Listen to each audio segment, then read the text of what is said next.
7 años enteros sin vivir bajo el mismo techo que un hijo. O sea, pensemos un momento en el peso brutal de esa cantidad de tiempo, ¿no? Híjole, sí, es una eternidad. Es un peso que te aplasta. Pues sí, y hay una madre en los materiales que estamos revisando para este análisis a fondo, a quien vamos a llamar Nelsis, que lleva precisamente todo ese tiempo separada de su muchacho. ¡Guau! 7 años. Y la cosa es que ahora él tiene 17 años, ya está a un pasito de la adultez, digamos, y le ha expresado con total claridad que quiere volver a vivir con ella. Que me imagino que es la noticia que cualquier madre en esa situación sueña con escuchar, ¿verdad? Exacto. Sobre el papel, esto suena a un final feliz inminente. Pero de inmediato, chocan de frente contra un muro de concreto. El padre del joven, que es quien tiene la custodia actual, se opone con un rotundo no. ¡Qué fuerte! Está cañón. Es una verdadera tormenta perfecta de la vida real. O sea, un cruce entre un laberinto legal, un campo minado emocional y una crisis familiar donde, pues, cada posible salida parece estar sellada herméticamente. Claro. Y es que el nivel de parálisis que genera un escenario así es abrumador. O sea, yo estoy convencida de que es una encrucijada donde la pura desesperación biológica empuja a la persona a reaccionar. A pelear, ¿no? A pelear, a romper puertas. Te da la sensación constante de que cualquier movimiento o incluso la falta de movimiento va a causar un daño irreparable. Sí, claro, te consume. Totalmente. Es el tipo de conflicto prolongado que te consume absolutamente toda la energía vital, nublando por completo el juicio y convirtiendo el día a día en mera supervivencia. Y ese es exactamente el núcleo de lo que vamos a, digamos, desempacar a fondo hoy. Porque para entender cómo se puede navegar una crisis de esta magnitud sin volverse loco en el intento, nos estamos apoyando en un material sumamente peculiar. Así es, y es un material muy interesante. Sí, se trata de un extracto de una sesión de estudio que está enfocada en la filosofía de un curso de milagros que fue impartida a través del canal de YouTube de Moss y que aborda de lleno este dilema. Justo. Entonces, la misión de nuestra inmersión profunda hoy es descubrir cómo este marco de pensamiento filosófico y espiritual logra separar, casi con precisión de bisturí, lo que es una respuesta logística en el mundo físico de lo que es la sanación psicológica de la mente. Que es una distinción vital. 100%. Porque el texto plantea algo fascinante, o sea, dice que la burocracia no es lo que más nos hace sufrir, sino la trampa del llamado ego tóxico y la ilusión de que podemos poseer a las personas. ¿Ok? Vamos a desempacar esto. Me encanta. Porque la manera en que este material disecciona el problema es dividiendo el conflicto humano en dos planos operativos que, pues la verdad, casi nunca mezclamos bien. A ver, ¿cómo es eso? O sea, por un lado, reconoce abiertamente el mundo físico. Ya sabes, el mundo de los cuerpos, materiales, las leyes humanas, los tribunales, el tiempo lineal. Lo tangible. Exacto, lo tangible. Y por otro lado, aborda el terreno exclusivo de la mente. La tesis central aquí es que intentar resolver un problema de sufrimiento mental usando solamente herramientas del mundo legal es una receta garantizada para la frustración perpetua. Aunque bueno, para ser justos, el texto no propone ignorar el mundo físico, ¿verdad? No, para nada. Digo, no sugiere que la solución sea sentarse a meditar en flor de loto a esperar que una luz mística baje del techo y resuelva el juicio de custodia mágicamente. Claro que no. Esa sería evasión. Exacto. La fuente establece un manual de acción bastante terrenal desde el principio, de bote pronto, para anclar el problema en la realidad. Porque bueno, yo estoy seguro de que no se puede hablar de paz mental si primero se ignora el contexto material que está asfixiando a la persona, ¿no? 100% de acuerdo. Y de hecho, el autor de la fuente demuestra un pragmatismo muy agudo ahí. Ofrece una escalada de opciones logísticas que pertenecen totalmente al plano físico. ¿Cuál es el primer paso que recomiendan en lo práctico? Pues el primer paso es la diplomacia básica. Sugiere acercarse al padre y hablar amablemente, intentando apelar a un terreno común que es el bienestar del menor. Un acercamiento amistoso. Exacto. Un planteamiento del tipo, si verdaderamente amas a tu hijo, dale la oportunidad de experimentar esto, porque es lo que él mismo está pidiendo. Es intentar conciliar pacíficamente para evitar tribunales. Claro, suena súper lógico. Pero sabemos que en la vida real, y especialmente en disputas de custodia, con 7 años de fricción arrastrando, la diplomacia suele topar con pared. Casi siempre. Y ahí es donde el texto avanza al siguiente escalón práctico. Considerando que el joven tiene 17 años, la otra vía logística es, pues, la simple espera. Esperar a los 18. Ándale, faltaría un año calendario para que alcance la mayoría de edad y adquiera la libertad legal para decidir dónde vivir. Híjole, pero decir solo falta un año suena muy fácil en la teoría. Sí, totalmente. Para una madre que está sumida en la angustia, 12 meses pueden sentirse como, no sé, una década entera de tortura. Y el material no minimiza esa angustia, ¿eh? Y, por supuesto, no descarta la tercera vía, que es la instrumentación judicial. Reconoce que existe el derecho legal de contratar abogados y pelear la custodia. Siempre asegurando que el chico tenga sus necesidades cubiertas. Exactamente. Hasta aquí estamos operando estrictamente bajo las reglas del mundo material. Pero aquí es donde el análisis da un giro radical, ¿no? Totalmente. Porque la fuente argumenta que la verdadera agonía que le quita el sueño a esta madre, el dolor así insoportable, en realidad no viene de los abogados o de la espera burocrática. No. El sufrimiento agudo emana de lo que el autor cataloga como la narrativa del ego. Que es una trampa terrible. Sí, esa voz interna que es súper tóxica y repetitiva, que empieza a percibir al hijo no como un ser humano independiente, sino como una pertenencia absoluta. El monólogo de, es mío, es mi hijo, me están robando mi posesión. Y la psicología detrás de esta percepción de propiedad es bien interesante, porque es un mecanismo territorial que el ego aplica erróneamente a los afectos. O sea, confundimos amor con propiedad. Justo eso. El dolor más profundo en estas crisis no surge nada más de notar que el chico no está físicamente en la casa, surge de la percepción de un robo. Claro. La estructura mental dicta algo así como, fui despojada de lo que me pertenece por derecho, y mi expareja asume el papel del ladrón. Al enmarcar la situación así, pues declaras una guerra total. ¿Y el sufrimiento ahí sí está garantizado? 100%. ¿Sabes? Analizando esta mentalidad de posesión, me viene a la mente una analogía muy clara. Haz de cuenta el clásico juego de jalar la cuerda, el tira y afloja. Ándale, muy buena imagen. En un extremo está el padre, así súper anclado al suelo, jalando con todas sus fuerzas mientras dice, es mío y se queda en mi casa. Y en el otro extremo está la madre, jalando con la misma desesperación, gritando, es mío y debería estar conmigo. Y la cuerda es el hijo. Exacto. En este juego macabro, la cuerda que ambos estiran es el muchacho de 17 años.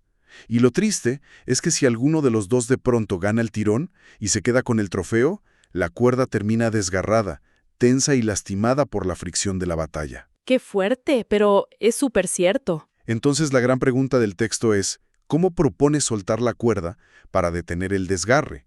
Pero sin que soltarla significa abandonar al hijo. Bueno, y para resolver esa aparente paradoja, el material introduce un contraste filosófico profundo entre dos formas de ver la realidad. La primera es la visión del cuerpo, que pertenece enteramente al ego. Que es la visión física, ¿no? Exacto, es física, es territorial y está anclada en la escasez. Esta perspectiva exige de forma inflexible que el cuerpo biológico del hijo esté físicamente dentro de las cuatro paredes de la casa, para que la madre pueda ser feliz. Si no está ahí, no hay paz. Ándale. Pero como contraparte, el texto presenta lo que llaman la visión de Cristo. Y ojo, lejos de ser un concepto dogmático o puramente religioso, opera bajo una lógica psicológica distinta. A ver, explícame eso. Busca una unión mental. Parte de la idea de que el amor viene de una conciencia superior, de lo divino, y que su existencia no depende para nada de la proximidad geográfica de otra persona. Ok, a ver, detengámonos ahí un segundo porque el salto conceptual está cañón. Sí, es un salto grande. O sea, pasar de la logística fría de los tribunales a reestructurar completamente cómo la mente concibe el amor. Suena titánico. Si tratamos de aplicar esta unión mental al día a día, ¿cómo se ve en la práctica? Pues el material sugiere un paso que de inicio suena súper contraintuitivo. Pide empezar a percibir tanto al padre que retiene al hijo como al hijo mismo bajo la etiqueta de hermanos. ¿Hermanos? Órale. Sí, hermanos dentro del tejido social. Y el propósito psicológico de usar esa etiqueta es dinamitar las jerarquías de posesión que construimos. Claro, porque si dices mi hijo o mi expareja... Exacto. El cerebro automáticamente asume derechos de propiedad y roles de control bien rígidos. Al ver a todos como hermanos, transitando la misma experiencia humana compleja, reconoces una igualdad fundamental. Les otorgas libertad. Pero lograr eso debe ser dificilísimo porque la mente siempre se mete a sabotear. Totalmente. El autor señala que el obstáculo principal es nuestra enorme capacidad de autoengaño y la culpa. La mente fabrica imágenes catastróficas que solo sirven para generar tortura. Se construye la ilusión de que uno está incompleto si no tiene la presencia física del otro. Y ahí entramos directo en la trampa de las etiquetas internas, ¿verdad? Sí, sí, sí. Porque si el escenario ideal de tener al hijo en casa no se cumple, la mente no se queda calladita. De inmediato empieza a buscar culpables, y muchas veces ese dedo acusador gira hacia uno mismo. Te pones la etiqueta de mala madre. Ándale, la etiqueta de mala madre por el supuesto fracaso de no tener al adolescente bajo tu techo. Y para que la psique pueda sostener ese peso tan brutal de culpa y justificar el sufrimiento, necesita polarizar la historia. O sea, si tú te adjudicas el rol de la madre fallida y adolorida, necesitas forzosamente que el otro sea el villano. El padre se vuelve el demonio encarnado. Exacto, la encarnación misma de la malicia. Y es un juego de proyección de culpas que gasta toda tu energía y no resuelve ni un solo problema práctico. De hecho, hay un momento brillante en La Fuente donde el expositor usa una frase súper mexicana para describir este autosabotaje. A ver, ¿cuál? Dice que caer en esta red de autoengaño es, coloquialmente, hacerse como el tío Lolo. ¡Wow! Una frase perfecta. Hacerse tonto solo. Literal. Resume de manera brillante cómo las personas construyen ladrillo a ladrillo su propia prisión mental y luego, pues, se quejan de estar encerradas, ¿no? Exactamente. Pero a ver, intentemos llevar este enfoque al límite por un momento, porque me pongo en los zapatos de alguien con el corazón roto por la ausencia de un hijo y me pregunto, ¿no resulta un poco frío? ¿En qué sentido? O sea, incluso negligente sugerir que simplemente dejes a un lado la urgencia de ver a ese hijo físicamente. ¿Cómo evita esta filosofía de la unión mental convertirse en una vil excusa para la indiferencia? ¡Qué buena pregunta! Y el texto mismo anticipa esa confusión, marcando una línea divisoria clarísima. En ningún momento te dice que olvides a tu hijo, ni que abandones tus obligaciones o te cruces de brazos frente al sistema legal. Ok, no promueve la pasividad. Para nada.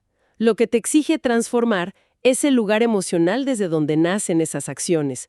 Te pide que la búsqueda de soluciones surja desde un estado de paz, no desde la histeria o el pánico. Claro. Al desactivar la culpa y ese terror de nos falta un pedazo, la claridad mental regresa. La Fuente lo ilustra con mucho humor, diciendo que intentar resolver el problema mezclando la exigencia desesperada del ego con la visión pacífica es como intentar mezclar mole con pozole. Simplemente es indigesto, ¿no? No funciona. No funciona. Para tomar acciones efectivas en lo material, primero necesitas ordenar la casa interna. Y para lograr ese orden, el curso ofrece una herramienta muy concreta que se llama la santificación de la relación. Y qué bueno que llegamos a la herramienta, porque el problema con toda esta teoría tan bonita es que a las 3 de la mañana, cuando la angustia te aprieta el pecho, lo abstracto no sirve de nada si no tienes de dónde agarrarte. Totalmente. Necesitas algo práctico. Sí, y es notable que a diferencia de otras corrientes que te piden semanas de retiro en silencio o ayunos rigurosos, que bueno, el autor dice que son válidas si quieres hacerlas, este sistema exige un trabajo distinto. Va directo al grano. Exige enfrentarse directamente al conflicto y crear una relación santa. Es un enfoque diseñado para ir al choque con las dinámicas más dolorosas en lugar de evadirlas. Si revisamos el texto, el proceso está detallado al final del capítulo 15. Ah, la sección de la Navidad como símbolo del fin del sacrificio, ¿verdad? Esa mera. No requiere aislarse en una montaña. Te exige trabajar mentalmente con la persona que más te detona ansiedad. ¿Y cómo es el proceso paso a paso? Pues consiste en cerrar los ojos, evocar vívidamente la imagen del hijo y del padre y ejecutar un movimiento psicológico radical. El paso crucial es que antes de suplicar que el hijo regrese a casa, debes entregar esa relación conflictiva al Espíritu Santo. Y revisando las palabras textuales de ese ejercicio, encontramos un golpe de realidad tremendo. Porque, citando La Fuente, la oración dice: «Te entrego al Espíritu Santo como parte de mí mismo. Elijo tu liberación porque reconozco que nos vamos a liberar juntos».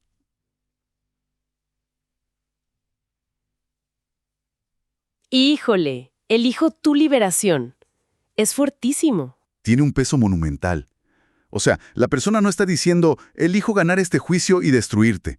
Está renunciando conscientemente a usar la imagen del otro como cadena para su propia felicidad. Y la psicología detrás de esa renuncia es el verdadero motor del cambio. Al decir, elijo tu liberación, tu mente procesa una nueva directiva. Renuncio a la necesidad absoluta de controlarte para sentirme completa hoy. Cortas el ciclo del ego. De tajo, se elimina la condición de que el mundo externo deba cumplir un guión para que tú tengas permiso de sentir paz. Sabes, tratando de visualizar qué ocurre en la mente durante esta santificación, se me viene la imagen de tratar de desenredar un collar de oro, de esos que son finísimos y que se hizo nudos. Uy, qué desesperación. Totalmente. Cuando entra el pánico de querer usarlo ya, el instinto es jalar la cadena con fuerza bruta. ¿Y qué pasa? Pues los nudos se aprietan más o lo rompes. Exacto. Lo rompes en 1000 pedazos. Entregar la relación mediante esta práctica es ejecutar el movimiento contrario. Es tomar el collar enredado, ponerlo con suavidad sobre una mesa iluminada, respirar profundo y dejar de jalar. ¡Qué buena imagen! Al abandonar la urgencia, la visión se aclara y puedes ver con precisión quirúrgica qué eslabón aflojar para que el nudo se da solo. La precisión de esa metáfora es que muestra cómo la inacción del pánico es sustituida por una observación consciente.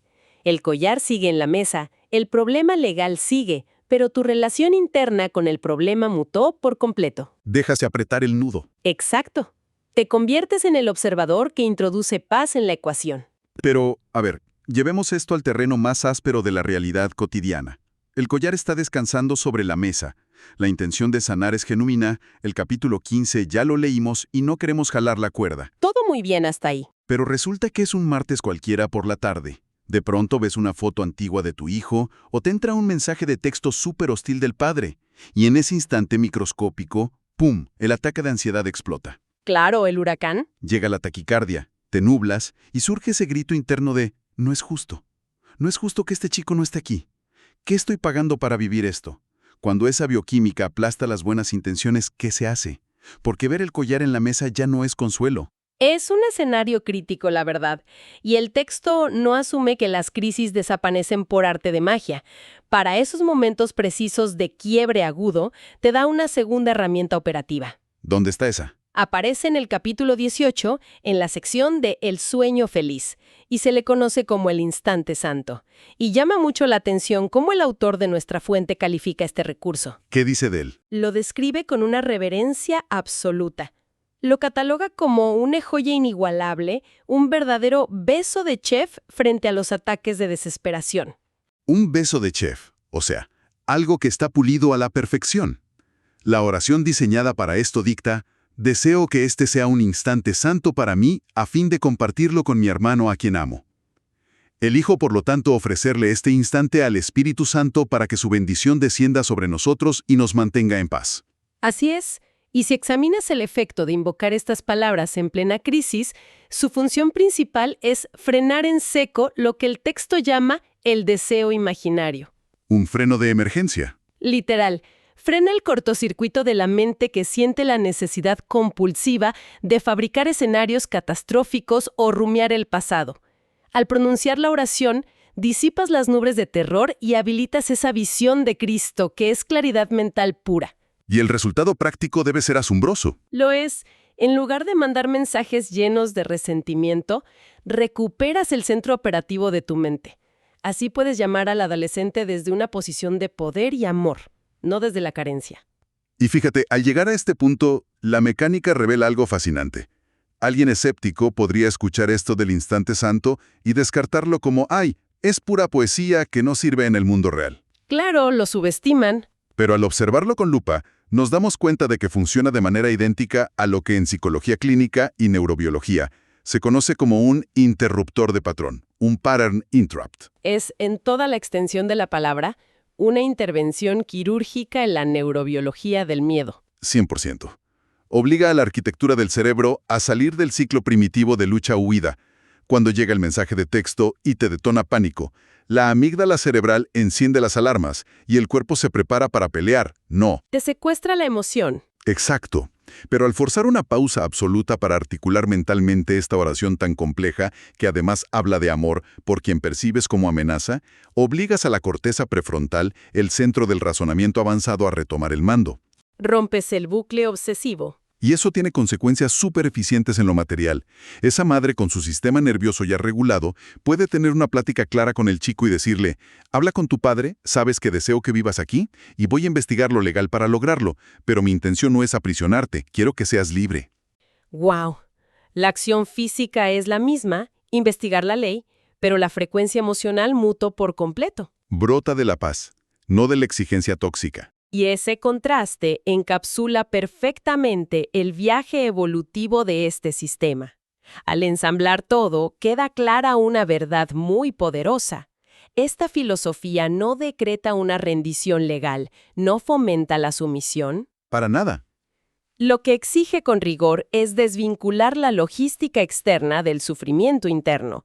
El verdadero milagro no es que el juez dicte a favor mañana. ¿Cuál es el milagro entonces? El milagro es mantener la capacidad de investigar leyes, contratar abogados y hablar con el padre, pero sin cargar la etiqueta tortuosa de madre fracasada. El milagro es dejar de ver a la expareja como un demonio y renunciar a usar al hijo como trofeo para calmar la sed de posesión del ego. ¡Qué potente! Y sabes, ese último punto reverbera mucho más allá de un caso de custodia.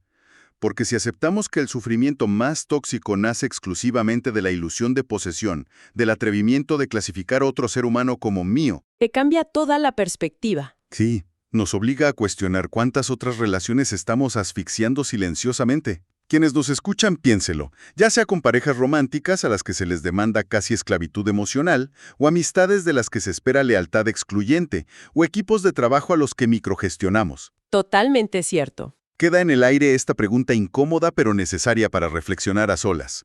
¿A quiénes estamos asfixiando hoy y empujando lejos, solo porque en algún rincón de la mente les pusimos la etiqueta de ser nuestra propiedad personal? Es una gran invitación a observar. Sí, observar si en esas relaciones tan preciadas no estamos de forma imperceptible jalando una cuerda que está a punto de reventarse en nuestras propias manos. Con eso nos despedimos hoy. Gracias por acompañarnos en este profundo recorrido. Ha sido un placer. Hasta la próxima.